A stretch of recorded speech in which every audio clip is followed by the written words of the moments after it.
on Charlotte. NC State, the Wolfpack, they have entered the room. We will spend 15 minutes with Coach Doran, then we'll spend 5 minutes with our individual players as well. As we've asked throughout the day, even though you may have a relationship forged with our personnel here, for those watching around the world, if you would, please identify yourselves in the room and the agency that you're with. And we will start, Nick, on the third row. Coach, to your left, it will be Bob Holliday.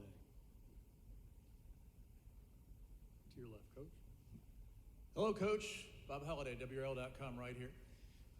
Over your first 5 games last year, you averaged 166 yards per game on the ground. Over the last 7, nowhere close to that. 4 games where you didn't even break 100. And this despite having 2 running backs who are now good enough to be in the NFL. Was it because of injuries, say, to the offensive line, or was it actually by design? Yeah, I don't know exactly if I can give you that. I think it's more about winning. And at that time, Devin was throwing the ball pretty good, and Emeka and some of the guys making plays. Our offense is built to take what we get. But there is a mentality about rushing the football. I do think the loss of Chandler Zavala, which happened in conjunction with what you're talking about, was a bigger loss than probably people thought at the time. He's a very good run blocker for us, and having him and Icky next to each other presented a pretty big challenge to the defenses we were playing. But definitely an area we want to improve upon, and I know it's something that room takes a lot of pride in. Coach, to your right, center of the aisle. Hey, Dave, Mike Barber, Richmond Times-Dispatch. I'm curious for a coach to have a returning quarterback, to have a player with that level of experience. How does that maybe dictate the pace of how quickly you can install and do things in camp, and overall just how big an advantage is it to have experience at that position? Yeah, I think, if you look at the Atlantic Division, all 7 teams have their quarterback returning, and so all of us have the same blessing right now. It's different, when you know who that guy is and you like what that guy brings to the table, and he's a good leader, and he can not just go out and execute your offense, but in Devin's case, he's doing different things than he was doing last year and the year before. He's studying defenses. He's not worried about what our plays are or how he runs our plays as much as he is what he can do to help teach those plays to other players and how he can get the guys around him to perform, so he's in a different place, which makes what's going on our team different. If you don't know who your quarterback is, it's a lot different dynamic for the entire roster, even the defensive guys, because the leadership that comes from his position is paramount. Coach, to your left, right in front of you. Coach Dan Tortora, wakeupcalldt.com, right here. And so looking at the fact that this is the last time we're going to see divisions in the ACC, how you're handling that and looking at that 3-5-5 model, and if you've been a proponent for wanting those top 2 teams in the conference to really be the ones that get to vie for that championship. Yeah, well, I'm excited about it, Dan. I was one of probably many coaches on our side of the division. As a player, and just use Isaiah as an example, he's a Virginia native, and we're going to play the schools from Virginia twice every 12 years, so he'll get to play them one time maybe in his career, and for us, we play Duke one every 6 years, and I just don't like that cycle of playing other teams in your league, particularly teams that are close that you recruit against, where players are going to be on your team and would like to go play back against those other teams, so on top of that, I think the best 2 teams should play each other for the championship game. I think that's how it ought to end up, and it ought to be settled on the grass. Even if it's a rematch, it ought to be settled on the grass, and so I like the dynamics of that. I'm excited about it and excited to get to play the other teams more often. I just think that's good for the television, it's good for the fans, and it's really good for the players. Coach, right up the center aisle to your left. Sir, please stand. Thank you. Jonas Pope, News and Observer. Coach, we've asked the players this, but in the offseason, when all the guys started the run it back hashtag and so many key pieces started to return, what were your thoughts about that? And what did it say about the culture and what you guys are building that so many guys want to come back for this last year and try to do something special? Yeah, I think it speaks volumes. They want to be a part of it, and several of them could have left that were healthy, Corey Durden and guys like that, and some of them needed to come back because of injury. And it doesn't happen if you don't have that kind of setup, not just in the locker room, but with player to coach, coach to player. I'm very proud of that. You know, I think we're the only staff in the ACC that had all 10 assistants return. We had, at one time, the fewest number of players in the country in the portal leaving our roster. We had a lot of players return, as you mentioned. So I think all of those things are indicators that it's a great place not just to play, but to work.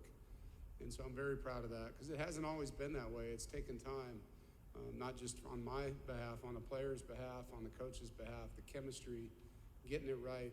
And so it's fun to be a part of that transformation and very proud of it. Coach, to your right, just about the 7th row.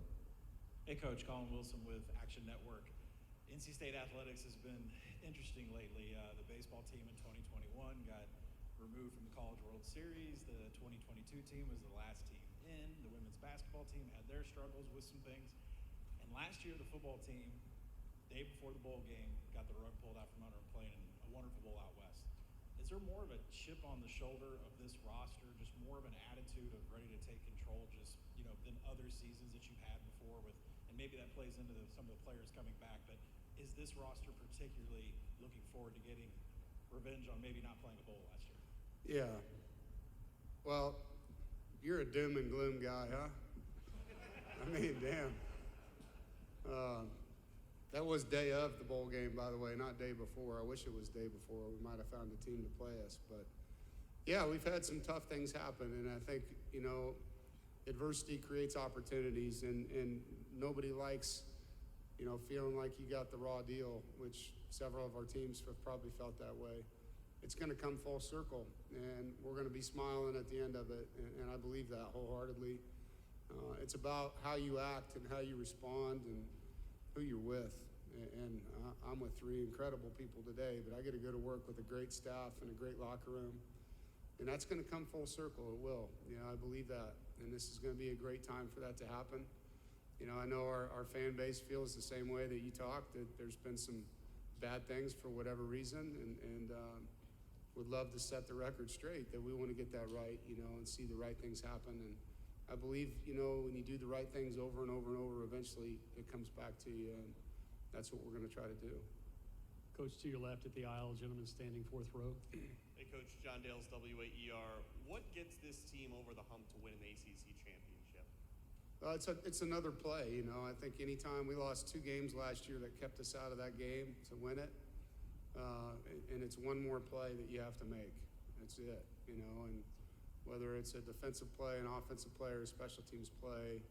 You know, we lost 2 one-possession games, and had we won either one of those, Wake Forest game, we recover an onside kick right on the 10-yard mark, and you know, replay says we didn't get it. We make that play, then we probably go score and win that game. You know, Miami game, there were several plays that prevented us from winning, and if any of those plays changed, we win that game. So it's really no different than how we beat Clemson. You know, Devin threw a pass to Devin Carter in the corner of the end zone, and we made a play. And that's how we won that game. You know, UNC game, Emeka makes a play from Devin. Chris makes an onside kick recovery, Chris Dunn. Emeka makes another play. And that's how you win football games. You know, there's a lot of mistakes that happen on both sides. At the end, it's going to come down to one player making sometimes a routine play that changes the outcome of the game. And so for us, it's just doing that repetitively. You have to do it, you know, in every game you play in the conference. To your left, 2nd row. Hey, Coach, Steve Reed from the Associated Press. What do you think about the depth of talent at the quarterback position in this division? Yeah. Can you also speak to your own quarterback and what your expectations are Yeah. of Devin? Yeah, I've never seen it. As a head coach in this league, where all 7 teams in the Atlantic had all their quarterbacks returning. So it's unique. I think you're going to see a slugfest. I mean, we know, you ask our players, when you play ACC football, every week you got to show up. It's a very well-coached league. It's a tough league. The kids play hard. And every time you go out there, you got to earn the victory. And if you're playing a team whose quarterback's not savvy, doesn't have experience, and yours is, you have a great advantage. And so we don't have that in any game as far as playing against a non-starter. And as far as our guy goes, you know, I think his stats speak for themselves as a player. You know, I mean, things he did, taking care of the football, the clutch throws, the 2-minute drives, the red zone performances. But on top of that, as you get to know Devin, the human being that he is, the teammate that he is, the coachable player that he is, the family person that he is, that's what makes it fun to coach him, and God blessed him with arm ability, but the family that raised him gave him the opportunity to be the young man that he is. And so I'm privileged to coach people like that. It's not always like that. You don't always get people that you get a coach that are humble. And with him, it's been a great journey, and just look forward to extending it. Same general area, Coach. First row, though, to your left. Same spot. Joseph Jones, CarolinaGridiron.com. Last year, you held opponents on third down, a very low success rate. Going into this season, how excited are you knowing that you have some really solid defensive starters coming back? How can you then utilize this to improve what was already a really good opponent third down percentage? Yeah, I think Coach Gibson and the defensive staff, present different things that are unique. And our scheme, the 3-3-5, allows us to do a lot of things, to hide things, to bring pressure from different places. And it's simple. It doesn't seem simple to the teams we're playing, but to the kids, they can play really fast in that scheme. How do we get better? To me, it's about creating more fumbles on defense. If we can continue to do what we've been doing, stopping people on third down, intercepting the football with takeaways, when you get more sacks, you usually get more fumbles, and I think just creating more short fields for our offense, and that's the one area, if you look at us statistically, would be getting the ball back through the fumble category more, and that to me happens when you sack the quarterback more. I think that's where the ball gets fumbled most probably, so we're going to work hard, in this training camp coming up, and every single facet of what we do. But I know if you asked Isaiah and all the guys, it's always about getting better. It's always about raising the bar on our program. Left side, fourth row. Right here, Coach. John Eads with Orange Fizz. You got all-conference defenders up and down every level, especially in the second level. Got 2 all-conference linebackers right here. Is this the best defense you've had in your time in Raleigh? Well, it could be. I mean, last year's was statistically, and now these guys and all of us have a goal of being better. Like I just said, it's always about raising the bar. So last year's defense statistically did a lot of things that we haven't done, and so now it's about improving upon those statistics. Last year's stats don't win this year's games, so we need to go do it and go out there. And I think these guys understand that it's not easy. I mean, every time you go out there, you're going to have to prove it, and you have a circle on you on the calendar now. You're in a little different position. So with the notoriety and the stats comes people's best efforts, right? And so that's what we're up against right now. Coach, your final question back to Bob Holliday on your left. Coach, you lost Peyton Wilson early with an injury. Still had one of the 2 best defenses in the league. How is Peyton? What impact do you expect him to have? And with so many players returning, I think you had 10 out of 11. How high is the ceiling for this team defensively?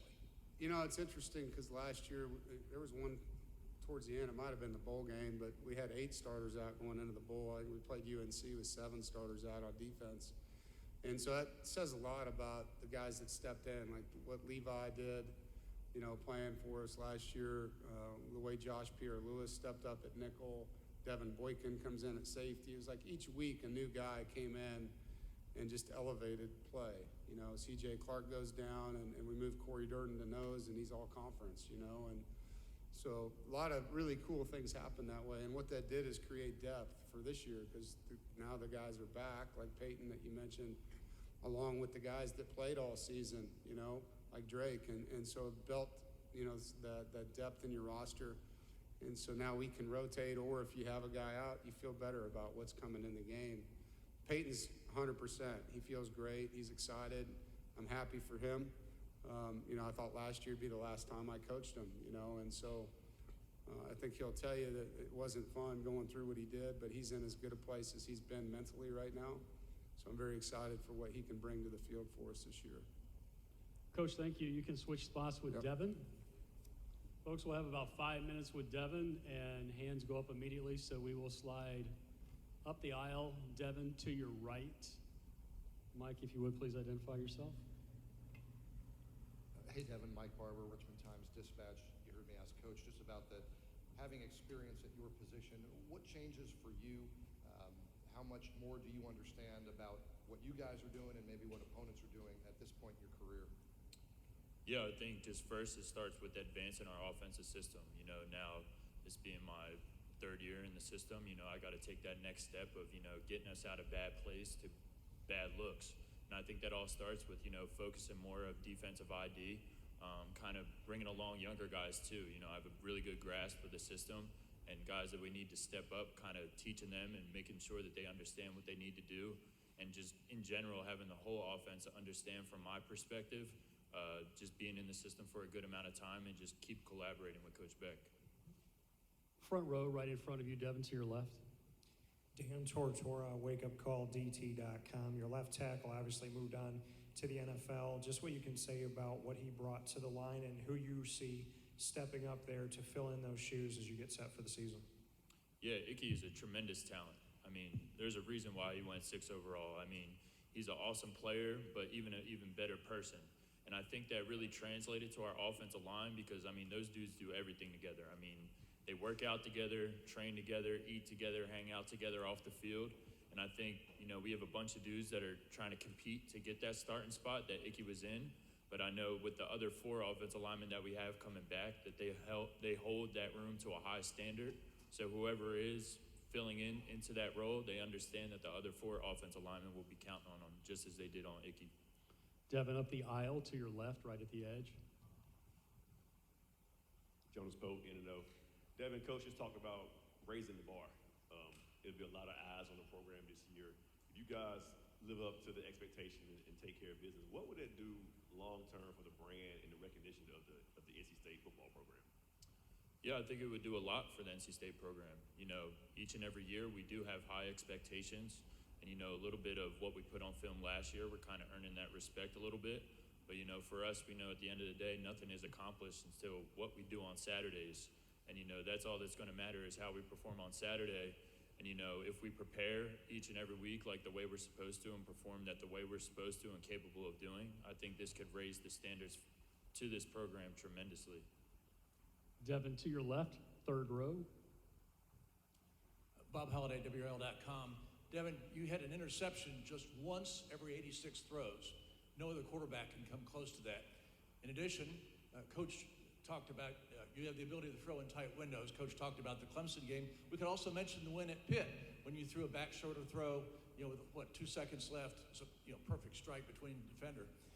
My question is, how much of that accuracy is judgment as to exactly what nanosecond to let the ball go? How much of it is maybe on your receivers? How much of it is just pure accuracy on your part? Break that down for us. Yeah, I mean, I've always prided myself on accuracy. Playing the quarterback position, getting with your receivers and tight ends, it's all about timing and spacing. And I think that really all starts in the offseason, making sure that I understand the way that each and every one of my receivers runs their route and how I want them to run it. And on top of that, just really being prepared for what defensive look that I'm getting to certain coverages, whether, certain routes are going to convert versus certain coverages or not. Just being able to be on the same page as everyone, but also making sure that, I'm able to layer that ball into a second window, or if I have to zip it in, I'm able to do that, and kind of just being able to get every aspect of every throw is something that I work on a ton. Devin, your last question from the podium. I'm curious for the room to learn this. You're predominantly left-handed, but you learned to throw with your right. Yes, sir. How is it in your childhood that you learned to throw with your right? Yeah, so growing up, just from an early age, I did everything left-handed. I still write left-handed to this day.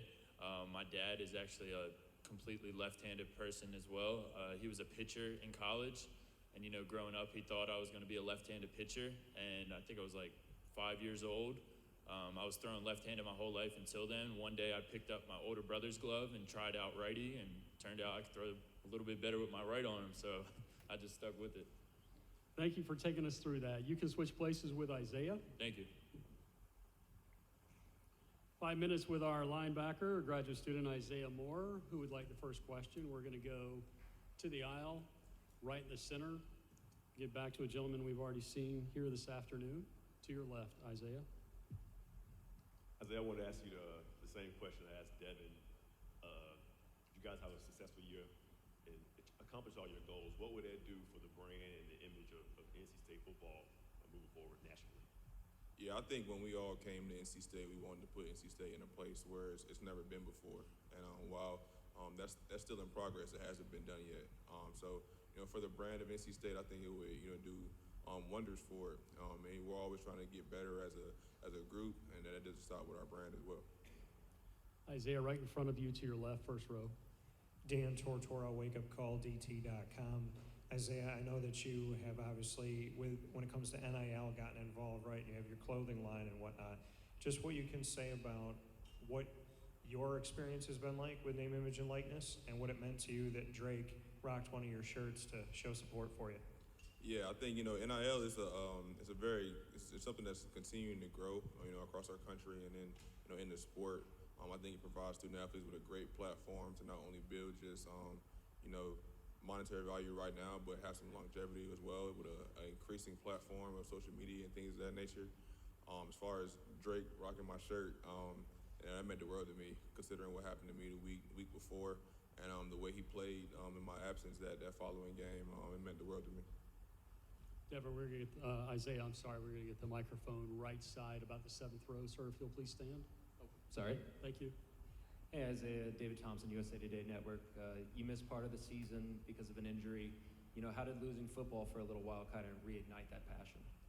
Yeah, it definitely it humbled me tremendously. I put a lot into last season, and I put a lot of hopes and dreams into last season, and to have that taken away from me was definitely tragic. It was humble, and it was emotional to really just be frank.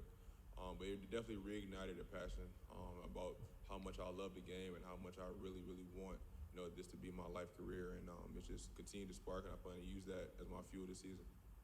Isaiah, stay on the right on the aisle there. Hey, Isaiah, Miles Williams with the three-point conversion. You were just harking on your injury, but are there certain things that you took notice to off the field that you learned about, on the field? Certain things that you can't sort of grasp on the field? Yeah, I think anytime you go from being on the field a lot to being on the sideline, I think you look at the game differently. You look at different things differently. I think one of the things I did tremendously was I took a look back at our entire scheme and how we attack people and how people attack us, and I try to just gain a better understanding of that and try to pass that on to my teammates throughout the year. And I want to continue to pass that on to my teammates as we come into this next year. Stay on the right-hand side. Hey, Isaiah, Colin Wilson with the Action Network. Last year, 342 total snaps, only 2 missed tackles. What can you attribute to being such a great tackler? I just try to be as consistent as possible.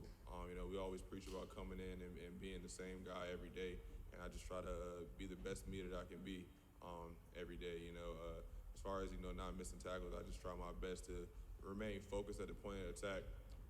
Not shoot until I can smell his breath is what we say as far as our tackling technique, and just try to be strong at the point of attack and bring him down.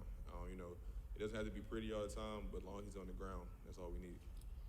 Isaiah, your last question, left side, buried back. Hey, Isaiah, Trayvon Miles from ABC 11 in Raleigh. I want to get back to the topic of NIL. The players have been adamant about wanting to see it open up. Some of the administrators in schools have said they want to kind of see some regulations on it. I know you can't speak for all players, but I was wondering what you thought about that and what you think when you see some other players in some other conferences making a ton of money versus others that really don't do so well. Yeah, they say comparison is the thief of joy. So what we get as far as NIL, NC State and the platform that we have as individually as student athletes, that's kind of just who we are. We can't. So we sit around and compare that to other schools or what other players are doing, and we're taken away from all the things that we've accomplished and all the things that we put forth to make our platform the way they are. I say NIL provides us with a great opportunity to continue to grow that platform, but it's up to us to really take action and do so. Isaiah, thank you. You can switch places with Drake. We'll spend our last 5 minutes with Drake Thomas, linebacker junior out of Raleigh, and we will start Drake to your right, just up the aisle at the edge. Hey, Drake, Mike Barber from the Richmond Times-Dispatch. I'm curious, when Isaiah went out last year, what kind of an influence, impact did he have on you? Was he able to help you, give you any advice, both on the field for the position and then some of the leadership stuff as well? Yeah, he definitely prepared me for the moment. You know, just putting on display what a good leader and a good someone in that position, how they're supposed to go about their everyday business. Definitely prepared me to step up into that role, and I can't thank him enough for everything that he helped me with through that process. Drake, first row, right in front of you on the left. Drake, Dan Tortora, wakeupcalldt.com. The versatility that you have now going into this season, having to fill in for Isaiah, and then being, having that experience in the middle as well as on the outside, just what you could say, how it's improved your game and what you bring to the table now in that linebacker unit. Yeah, so I've seen, I've played on the field from all three linebacker positions now, Mike, Will, and Sam. Going into the Louisville week when I had to fill in at Mike, I hadn't played Mike in 2 years, maybe since my freshman year of spring, something like that. So it was a little bit new, but every single thing that I've had to do, whether it was switch positions and adjust or whatever, it's made me that much better of a player and a person, just having to adapt and continue to push forward and do whatever I can do to get the defense going and play the best to our ability. Drake, left side still, about the fifth row. Kenton Gibbs, Locked On Wolfpack. So when you have guys like Isaiah Moore and Peyton Wilson and yourself in the linebacking core, does it embolden you to be more competitive or to push to another level in moments where they aren't there? And like you said, you showed up in Louisville and made excellent plays to keep a quarterback like Malik Cunningham under wraps. Like, how does playing with guys like that impact your play? There's a competition between us three every single time we step into the building, every single day. Whether it's workouts, whether it's practice, whether it's in the game, it's a race to the ball. We're trying to make plays, and we push each other to get better. We want the best for each other every single day in everything that we do, but it's also competition, and that makes me so much better of a person and a player. Drake, to your right, second row. Hello, Drake. Darrell Owens, Legacy Maker Sports Network. My question is this: you've had a chance to look over the off season, kind of see, spring has went by. You had a chance to see all your fellow teammates. Is there anybody in particular you say to yourself, man, I can't wait to see that person on game one? Maybe somebody we don't get a chance to see all the time, or maybe we don't get a chance to hear about them all the time, but there's somebody you're excited to see in game one? Yeah, I think there's a number of guys that kind of stepped up in the spring because there's still some guys hurt, still some guys injured that didn't participate through the spring. So I think there's a number of guys. Example is Devin, Anthony Smith, just some young guys that have got some playing time but haven't necessarily have been asked to have as large of a role as that they're going to have. So Josh Pierre-Louis is another one that I'm excited to see. There's a number of guys that I'm really looking forward to see, and I know they put the work in, and they're going to make a huge impact for us on Saturdays this year. Drake, your last question from the podium, just 21 miles from your high school to Carter Finley Stadium. What's it been like here at the podium? What's it been like, right over here? What's it been like for you to play so close to home and to the high school field? It's been a blessing, really. My family, they make it to every single game. My parents, my little brother, they can come just watch practices. They can come help me move my apartment. It's been a blessing, and not just my parents though. Growing up in the area, just having people who have supported me along my whole journey, being able to still be a part of my journey and still support me, still be in the area, be able to come watch my games. I'm very thankful for that, and it's definitely not taken lightly or for granted. Drake, thank you. NC State, good luck this year. You are excused, and good luck the rest of the day as well. Folks, Boston College is due in the room at 1:45. Thank you.